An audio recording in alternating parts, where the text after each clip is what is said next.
तो हेलो दोस्तों, आप सबका स्वागत है हमारे यूट्यूब चैनल नॉलेज सिस्टम में। तो आज हम आपके लिए लेके आए एक नई अपडेट्स जो कि हमारे आउटसोर्स कर्मचारी हैं या जो संविदा पर कार्य रहते हैं, उनके जो सैलरी रहता है, मानदेय रहता है, उसका जो सैलरी मानदेय बढ़ाने के बीच में जो प्रक्रिया चल रही है उसको और ज़्यादा तेज़ कर दिया गया है। इस आई होप आप सभी लोग अच्छे होंगे।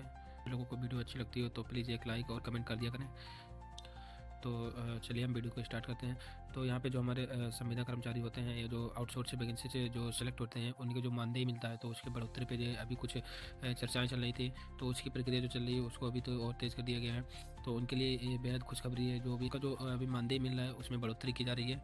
तो अभी यहाँ पे एक आउटसोर्स या कर्मचारी के लिए एक न्यूज़ अपडेट्स आई है। तो यहाँ पे हम देखते हैं क्या न्यूज़ निकल के आया है। तो आप ऊपर सबसे ऊपर देखेंगे तो आपको यहाँ पे एक हेडिंग देखने को मिल जाएगा, आउटसोर्स कर्मचारियों के मानदेय बढ़ोतरी की प्रक्रिया में तेज का मानदेय मिल रहा था, उनका जो सैलरी मिल रहा था, तो अभी उनके मानदेय को बढ़ाने के लिए कुछ प्रक्रियाएं चल रही थी, तो उन्हीं में बढ़ोतरी की गई है। तो यहाँ पे इसको हम रीड करते हैं कि यहाँ पे क्या क्या लिख रखा है इन्होंने। उत्तर प्रदेश के विभिन्न कर्मचारी विभाग में आउटसोर्स व्यवस्था के तहत काम कर रहे लाखों कर्मचारियों के राहत देने वाली अपडेट सामने आई है।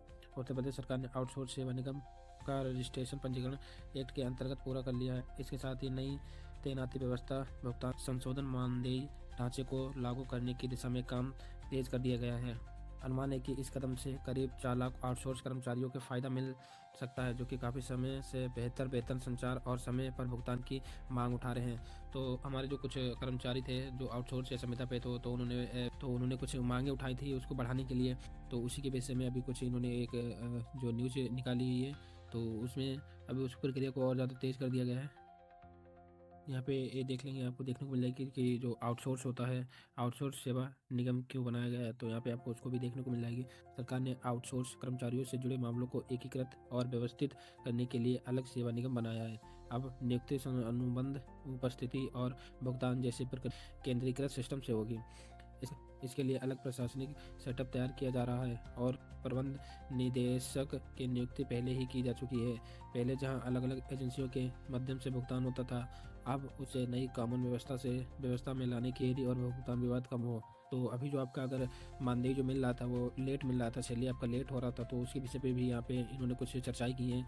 जैसे कि इन्होंने बता रखा है कि अभी एक अलग से सिस्टम तैयार किया जा रहा है जिसमें जो उनका सैलरी मिल रहा था उसमें टाइम लेट ना हो और उसका जो लेट होने का कारण था उसको भी ख़त्म किया जा सके। में देखेंगे आप देखने को मिलेगी कैबिनेट मंजूरी के बाद लागू हो रही नई व्यवस्थाएं। यहाँ पे कुछ व्यवस्थाएं चल रही हैं जो कि अभी कैबिनेट मंजूरी के बाद ही अभी उनको लागू किया जाएगा, बट उनके पास उनको अभी मंजूरी देने के लिए कुछ प्रक्रियाएं चल रही हैं, तो उनको पूरा होने के बाद ही उनको लागू किया जाएगा। जैसे इसमें लिखा है कि सेवा निगम के गठन को राज्य कैबिनेट से पहले ही हरी झंडी मिल चुकी है।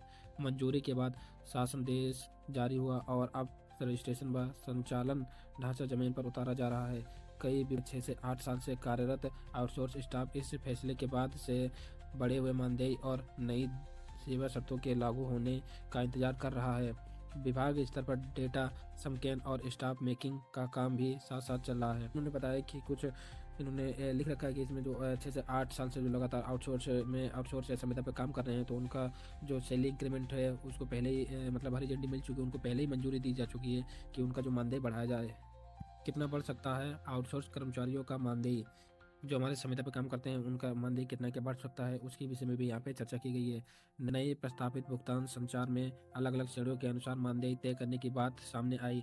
शुरुआती और स्पोर्ट कैटेगरी के कर्मचारियों के लिए लगभग 20,000 मासिक से भुगतान शुरू करने का प्रस्ताव किया जा रहा है। मिड लेवल स्टाफ के लिए करीब 22,500 से 25,000 रुपये तक की, तकनीकी या विशेष पदों के लिए लगभग 40,000 रुपये मानदेय तय करने की चर्चा अंतिम राशि विभाग पद और कार्य प्रोफाइल के अनुसार तय होगी। तो इन्होंने यहाँ पे कह रखा है कि स्पोर्ट कैटेगरी के जो लोग हैं उनका 20,000 से मासिक वेतन स्टार्ट किया जाएगा, और यहाँ पे मिड स्टाफ के लिए यहाँ पे इन्होंने दे रखा है 22,500 से 25,000 के बीच में, और जो टेक्निकल और विशेषज्ञ रहेंगे उनका जो सैलरी स्टार्ट होगा वो हमारा 40,000 रुपये से स्टार्ट करने वाले हैं। पे इन्होंने दे रखा है कि सेवा शर्तों में भी हो सकता है सुधार। इसमें कुछ शर्तें रहती हैं, उसको भी यहाँ पे इन्होंने दे रखा है कि उसमें भी सुधार किया जा सकता है।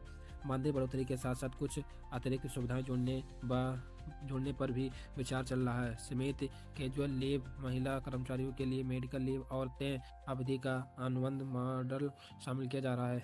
3 साल का कॉन्ट्रैक्ट सिस्टम लागू करने का सुझाव भी चर्चा में है, ताकि बार बार एजेंसी बदलने से नौकरी की निरंतरता प्रभावित ना हो।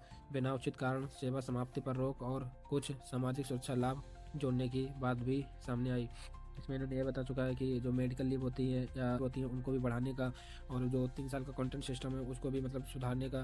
जैसे कि बार-बार अगर किसी विभाग में आप नौकरी कर रहे हैं तो उसको चेंज ना करना पड़े, या उसके जो कर्मचारी हैं उनको निकालने की नौबत ना आए, ऐसा कुछ इन्होंने सिस्टम के बारे में बात कर रखा है।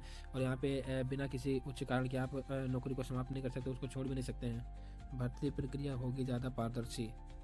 नई व्यवस्था लागू होने के बाद आउटसोर्स भर्ती को ज़्यादा पारदर्शी बनाने की तैयारी, योग्यता आधारित चयन पर जोर रहेगा और ज़रूरत पड़ने पर स्थानीय अभ्यर्थियों को प्राथमिकता देने का मॉडल अपनाया जा सकता है। इससे विभागों को प्रशिक्षित स्टाफ मिलेगा और कर्मचारियों को भी अपेक्षाकृत स्थिर कार्यालय का भरोसा बढ़ेगा। इसमें हमारा जो प्रक्रिया रहती है कि जो अगर कोई नई एजेंसी आती है तो वहाँ का जो लोकल स्टाफ रहेगा तो उसको पहले नौकरी देने की बात की गई है कि जो लोकल स्टाफ हो उसको पहले रखा जाएगा। बाकी जो अदर स्टाफ रहेगा मतलब अदर स्टूडेंट रहेंगे तो उनको लिए बाद में मौका मिल सकता है। इसमें कर्मचारियों के लिए जरूरी सलाह इसमें दे रखा है। मानदेय बढ़ोतरी, नई दरें और सेवा नियमों से जुड़े अंतिम आदेश, विभागीय नोटिफिकेशन। इसीलिए कर्मचारी अधिकारी आदेश पोर्टल अपडेट और विभागीय सर्कुलर पर नज़र रखें। तो इसमें जो कर्मचारी का जो मतलब उसमें जो वैकेंसी निकलती हैं तो आप जो इसका सेवा योजना पोर्टल लेता है उस पर आप ज़्यादा से ज़्यादा फोकस करें, क्योंकि उसी से वैकेंसियाँ निकलती हैं और उसी से इनका सिलेक्शन भी होता है। तो आई होप आप सभी लोगों को वीडियो अच्छी लगी हो। अगर वीडियो आप सभी लोगों को अच्छी लगी हो तो कृपया हमारे चैनल को सब्सक्राइब करें, वीडियो को ज़्यादा से ज़्यादा लाइक करें और कमेंट करें। Thank you for my watching video.